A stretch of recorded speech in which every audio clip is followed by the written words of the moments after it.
What's up, y'all? This is Brian Mazik back with another boxing pot shot. Saturday night, Rene Maidana stopped Josesito Lopez in the 6th round of their bout on Showtime Boxing. If you saw this fight, just from the beginning, this was looking like it was going to be one of the best fights of the year.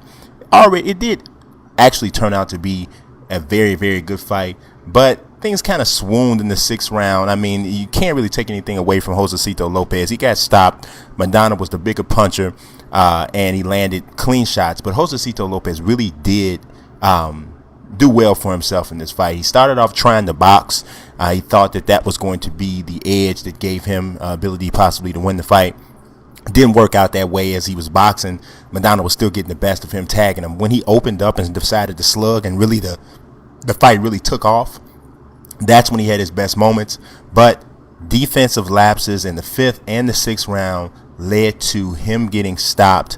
Maidana is a big time puncher, and if you stand in front of him and you can't move and you can't box and use those skills as a way to take an advantage over him, you stand right in front of him. Maidana can pretty much punch through anybody in this 140 to 147 pound range, and that's exactly what he did to Josesito Lopez. In the fight before that, now you know how I mentioned that the Maidana-Lopez fight could have been one of the best fights of the year? Well, Erislandy Lara and Lara-Angulo was one of the top 5 fights of the year already. It's going to be hard for much to knock that off. I put a link in the description. I have a running list of the top 5 fights. Take a look at where this Lara-Angulo fights, where that ranks so far through the first week of June.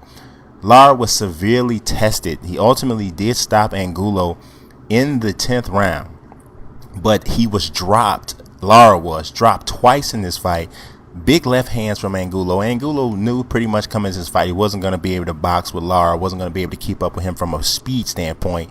He was willing to take the punishment so he could land big shots. He did, but whoa, did he pay the price. Look at this gruesome knot, a likely fracture of the orbital bone. Man, he really took some punishment. This was the game plan, pretty much the only game plan, only chance he had to try to win this fight. Lara is a more skilled, quicker fighter. But man, it almost paid off. Lara was dead tired when the stoppage came, and you can't really get on Angulo for pretty much quitting in this fight. I don't even want to call it quitting. As tough as this guy is, when a guy like this calls for an end of a fight after he takes a shot, it's got to be a serious injury, and that's exactly what this was with Angulo. Hoping both of them get a chance to come back. Maybe we even see a rematch. But that was it for a great night of Showtime Sports Boxing. Peace.